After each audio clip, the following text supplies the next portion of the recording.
મૂળ સવાલ એ છે, એક તો મળે છે એને કોઈ વાતમાં કોઈ માલ નથી મળતું, અને બીજું કે કરપ્શન ભ્રષ્ટાચારની ગંગોત્રી જ આ છે, એ વાત ખોટી નથી. એક્ઝેક્ટલી.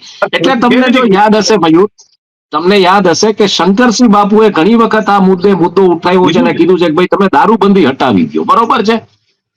અને એના સિવાય વિજય માલ્યા જે અત્યારે લંડનમાં છે, આઈઆઈએમમાં એક લેક્ચરમાં આવીને એને ગણાવ્યું હતું કે ડ્યુટીનો કેવડો લોસ છે.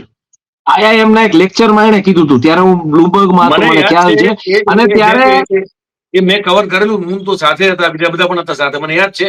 એને બાઇટ આપી હતી, એને લગભગ કીધું લેક્ચરમાં બોલ્યો હતો કે લગભગ એ જમાનામાં 2005 ની આસપાસનો ગાળો હતો, અને એને કીધું કે 4000 એ જમાનામાં કીધું 4000 કરોડ રૂપિયાની ડ્યુટી ગુજરાત ગુમાવી રહ્યું છે.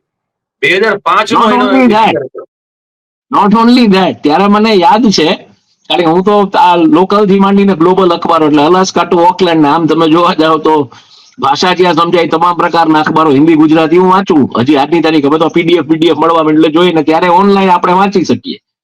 રાજકોટમાં સૌરાષ્ટ્ર કચ્છના પ્રવક્તા રાજુભાઈ ધ્રુવે એની જાટકણી કાઢતું આવેદન આખું છાપાઓમાં અહીંયા સાંધ્ય દૈનિકોમાં આપ્યું હતું કે વિજય માલ્યાએ અમારે આ ગાંધીના ગુજરાતમાં દારૂબંધી હટાવવા માટે કરવું ન જોઈએ ને આવું બધું.